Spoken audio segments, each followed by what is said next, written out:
رابین پادکست، تهیه و تنظیم اختصاصی گروه مهاجرتی رابین کوچ.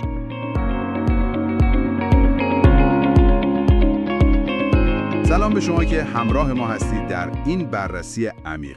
امروز می‌خوایم نگاهی بندازیم به آخرین خبرها و اتفاقات مربوط به مهاجرت در بریتانیا. بیشتر منابعمون هم اخبار هفته سوم سپتامبر 2025 هستن. موضوعی که خب به نظر میاد روز به روز هم داره پیچیده‌تر میشه و تنش‌ها بیشتر. می‌خوایم با هم وقایع کلیدی رو باز کنیم، از اعتراضهای خیابونی و حرفهای جنجالی گرفته تا سیاستهای دولت، چالش‌های اجراییشون و خب تأثیری که روی زندگی دانشجوها و پناهجوها گذاشته، حتی برخورد با کارفرماهای متخلف و نگاه‌های بین‌المللی. پس اگه موافق باشید شروع کنیم به شکافتن این موضوع. دقیقاً، خیلی خوبه که اینا رو کنار هم بذاریم، ببینیم این خبرها وقتی کنار هم قرار میگیرن چه تصویری به ما میدن، چه روندهایی، چه الگوهایی دارن شکل میگیرن الان. بسیار خوب. پس بیاید از اونجایی شروع کنیم که تنش‌ها خیلی محسوس بود. تظاهرات ضد مهاجرت توی لندن، اسمش هم اتحاد برای پادشاهی بود. انگار یکی از بزرگترین تجمع‌های اخیر بوده و خب درگیری و بازداشت هم زیاد داشته. میگن بیشتر از 24 نفر از معترضهای راست افراطی رو گرفتن.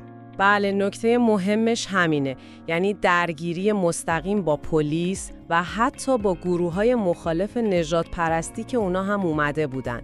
این دیگه نشون میده شکاف چقدر عمیقه، یعنی قضیه از بحث سیاسی صرف رسیده به کف خیابون و درگیری فیزیکی.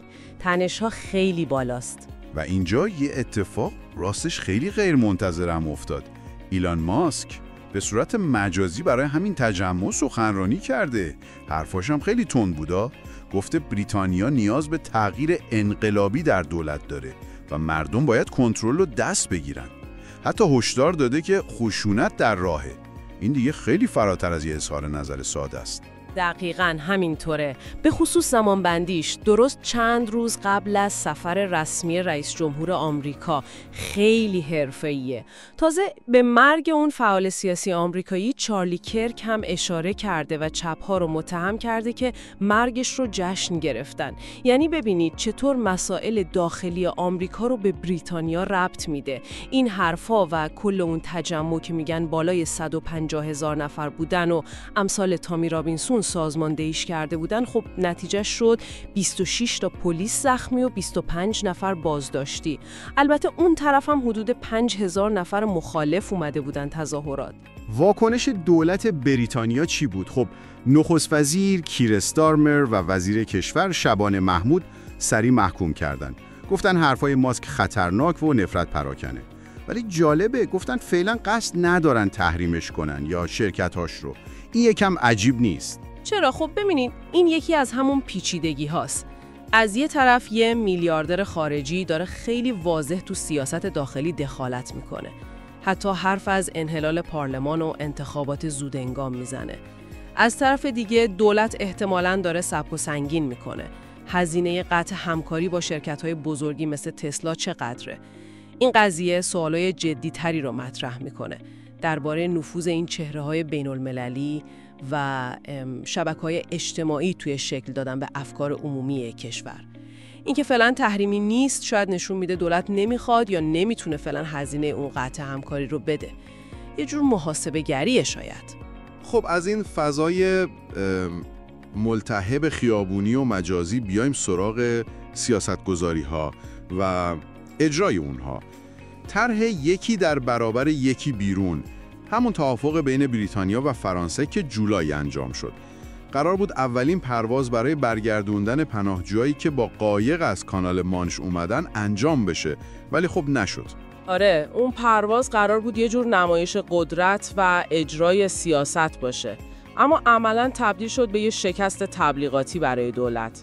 یه گروه کوچیک پناهجو رو سوار هواپیمای ایر فرانس کرده بودن که از هیترو بفرستن پاریس. اما دقیقه 90 به خاطر یه چالش حقوقی پیادهشون کردن. هواپیما خالی رفت. این برای دولتی که قول داده جلوی قایقا رو بگیره اصلاً اتفاق خوبی نبود.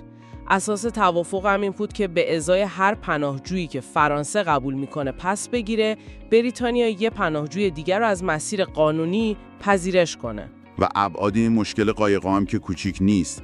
آماری که داشتیم میگفت امسال تا همین الان بیشتر از 30,000 نفر رد شدن. این سریع‌ترین رشد از سال 2018 به این طرفه. یعنی فشار روی دولت برای اینکه یه کاری بکنه خیلی زیاده. دقیقاً. و اون شاخ حقوقی هم فقط مال همون پرواز اول نبود ها. یه مورد دیگه هم بود، یه پناهجوی 25 ساله اهل اریتره با قایق اومده بود، رفته بود دادگاه عالی لندن و موقتاً جلوی فرستادنش به فرانسه رو گرفته بود. چرا؟ چون گفته بود من قربانی قاچاق انسانم. قاضی هم گفته بود خب اول باید این ادعا بررسی بشه، بعد اگه قرار شد بفرستنش. این موارد یا این چالش‌های قانونی نشون میده پیاده کردن این سیاست‌ها چقدر سخته، حتی اونایی که توافق شدن. دولت استارمر خیلی تحت فشاره که جلوی قایق‌ها رو بگیره، ولی حالا میبینه که تو عمل با موانع جدی قانونی و اجرایی روبروه. از یه طرف میگن میخوایم مسیرهای قانونی رو تشویق کنیم، مهاجرت غیر قانونی رو کم کنیم. از طرف دیگه منتقدا و دادگاه‌ها نگران حقوق آدما هستن. این همون فاصله‌ایه که بین حرف و عمل گاهی پیش میاد. خب این همه تمرکز روی سیاست‌های مرزی و مشکلات اجراشون. حالا اثراتش روی بقیه بخش‌های جامعه چی؟ یه نکته جالب تو منابع این بود که یه نظرسنجی سراسری انجام شده بود درباره وضع مالی دانشجوها. شاید اولش به نظر بیاد ربطی نداره، ولی واقعاً بی ربطه یا نه؟ ربطش شاید مستقیم نباشه، ولی خب میتونه نشون بده اولویت‌های دولت کجاست، منابع کجا داره میره، توجه سیاسی کجاست. اون یافته‌های نظرسنجی واقعاً نگران کننده است. میگه هزینه زندگی دانشجو به طور متوسط ماهی 1142 پونده. ولی وام دانشجویی که میگیرن به طور متوسط فقط 640 پوند رو پوشش میده. یعنی هر دانشجو هر ماه یه چیزی حدود 500 پوند کسری داره. حتی کمک خانواده ها هم کم شده، رسیده به ماهی 146 پوند به طور متوسط. ماهی 500 پوند کسری برای دانشجو؟ این که خیلی زیاده. چه عواقبی داشته این وضعیت؟ عواقبش خیلی جدیه، یعنی مستقیما آینده کاری و اجتماعی بریتانیا را هدف میگیره. طبق همین نظرسنجی 41% دانشجوها، یعنی از هر 10 نفر 4 نفر به خاطر بیپولی به این فکر افتادن که دانشگاه رو ول کنن و از اون بدتر 10%شون برای اینکه شکمشون رو سیر کنن مجبور شدن برن بانک قضا. این آمار یعنی یه بحران واقعی ولی بی صدا توی سیستم آموزش عالی داره اتفاق میفته. برای همینم دانشگاه‌ها و کارشناسا دارن میگن آقا این وام‌ها رو زیاد کنید، متناسب با تورم، معیارهای درآمد خانواده رو هم بازنگری کنید تا فشار روی طبقه کم درآمد و متوسط کمتر بشه. از یه طرف دانشجوها این وضع رو دارن، از طرف دیگه دولت داره تمرکزش رو میذاره روی برخورد با کارفرماها، اونایی که گویا از سیستم مهاجرت دارن سوء استفاده میکنن. گزارش شده بین جولای 2024 تا ژون 2025، یعنی تو یه سال، مجوز بیشتر از 1948 تا کارفرما لغو شده. این عدد خیلی زیاده ها، بیشتر از 2 برابر سال قبلش. بله، این جهش نشون میده دولت تصمیم گرفته خیلی جدی‌تر برخورد کنه. جالبه که بیشترین تخلف‌ها هم تو بخشای خاصی بوده: مراقبت‌های اجتماعی، هتلداری، خرده فروشی، ساختمون سازی. یعنی دقیقاً جاهایی که هم نیاز به نیروی کار زیاده، هم انگار راه برای سوء استفاده بازتره. اتهام اصلی هم اینه که از ویزای کار استفاده میکنن که مهاجر غیر قانونی بیارن، یا اینکه بهشون حقوق خیلی کم میدن و ازشون بیگاری میکشن. پس هدفشون هم کم کردن مهاجرت، هم مقابله با این بهره‌کشیه، درسته؟ ولی خب همین بخشا که گفتید نیاز به کارگر دارن. این برخورد شدید خودش مشکل ساز نمیشه؟ این دقیقاً سوال مهمیه. دولت میگه با جریمه‌های سنگین و بستن شرکت و حتی دادگاه میخواد جلوی این کارها رو بگیره. ولی وقتی میبینیم نزدیک 2000 تا مجوز رو لغو کردن، یعنی مشکل خیلی گسترده بوده. حالا باید دید این سختگیری‌ها بدون اینکه به اون بخشای اقتصادی که به نیروی کار نیاز دارن آسیب بزنه واقعاً جواب میده یا نه. یه تعادل خیلی حساسیه. آیا شرکت‌ها مجبور میشن قانون رو رعایت کنن یا کمبود نیروی کار بدتر میشه و مشکلات اقتصادی بیشتر؟ باید صبر کرد و دید. و در نهایت برسیم به بعد بین‌المللی ماجرا. سفر دونالد ترامپ به لندن و اون نشست خبریش با نخست وزیر استارمر. فرصتی بود که دوباره نظرش رو درباره مهاجرت بگه. نظراتی که همیشه هم صریح بوده و هم جنجالی.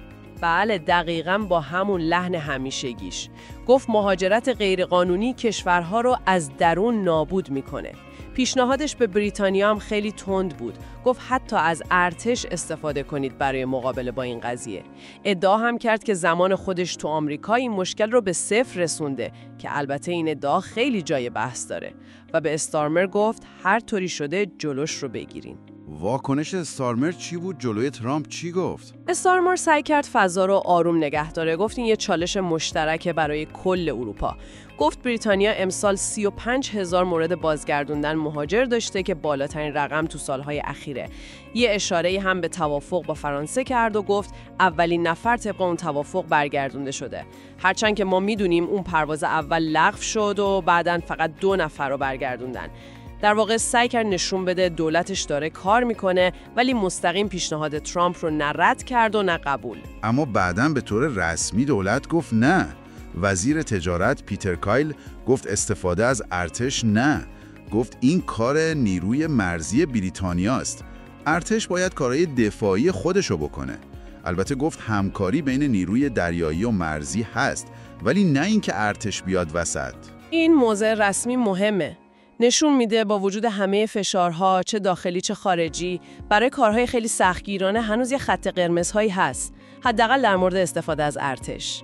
جالب اینجاست که همین بحثا داشتن میشدن که خبر اومد همون روز جمعه حدود 1000 نفر دیگه با قایق اومدن و با وجود اون لغو پرواز اول بالاخره 2 نفر، یکیشون هم یه مرد ایرانی بود، طبق همون توافق 1 به 1 برگردونده شدن به فرانسه. تعداد کل کسایی که امسال اومدن هم رسیده به حدود 32,000 نفر که برای این موقع سال واقعاً بی سابقه است. پس می‌بینیم که با وجود این همه بحث و سیاست و توافق و حتی پیشنهادهای عجیب و غریب، واقعیت کف زمین همچنان خیلی پیچیده و چالش برانگیزه. دقیقاً. دوباره برمیگردیم به همون شکاف بین اون چیزی که سیاستمدارها میگن یا میخوان و اون چیزی که تو واقعیت اتفاق میفته. از یه طرف فشار هست که قایق‌ها رو متوقف کنین، از طرف دیگه موانع قانونی هست، محدودیت‌های اجرایی هست، مسائل انسانی هست و حالا حتی پیشنهادهایی مثل استفاده از ارتش هم مطرح میشه. این وضعیت آدمو به این سوال میرسونه که خب تو این شرایط راه حل‌های واقعاً مؤثر و در عین حال قابل قبول از نظر سیاسی و انسانی برای مدیریت مرزها چی میتونه باشه؟ آیا این توافق‌های 1 به 1 جواب میده؟ راهکارهای خیلی تندتر مثل پیشنهاد ترامپ اصلا شدنیه یا اصلا درسته؟ خب تو این بررسی سعی کردیم لایه‌های مختلف این بحران مهاجرت تو بریتانیا رو تا جایی که میشد کنار هم بذاریم. از اون تنشن‌های خیابونی و حرف‌های سیاسی گرفته تا اون بن‌بست‌های اجرایی مثل لغو پرواز به فرانسه. از فشار مالی وحشتناک روی دانشجوها که شاید یه نشونه‌ای از اولویت بندی‌های بزرگتر باشه تا برخورد با کارفرماهای متخلف، اونم تو شرایطی که اقتصاد به نیروی کار نیاز داره. و در نهایت هم اون نگاه‌های بین‌المللی و پیشنهادهای خارجی. تصویری که داریم می‌بینیم یه مشکل خیلی چند بعدی و واقعاً بغرنجه. بله، چیزی که خیلی واضحه همین تضاد همیشگیه بین حرف‌های سیاسی که معمولاً دنبال راه حل‌های ساده و قاطع به نظر میرسن و اون واقعیت زمینی که پر از مانع قانونی و فشار اقتصادی و ملاحظات انسانیه. از فریادهای توی خیابون گرفته تا بحث‌های حقوقی توی دادگاه و مشکلات روزمره مردم، همه نشون میده این موضوع چقدر عمیق و پیچیده است. و حالا یه سوال برای شمایی که به این بحث گوش دادید باقی میمونه که بهش فکر کنید. با در نظر گرفتن همه اینها، این چالش‌های قانونی، این فشارهای شدید اجتماعی، وضع اقتصادی بخشی از جامعه مثل دانشجوها، نیاز واقعی اقتصاد به نیروی کار کنار این سوء استفاده ها و این دیدگاه‌های متضاد بین المللی، به نظر شما یه رویکرد واقع بینانه، مؤثر و همزمان انسانی برای مدیریت مهاجرت توی بریتانیا برای سالهای آینده چه شکلی باید داشته باشه؟ خیلی ممنونیم که وقت گذاشتید و همراه ما بودید.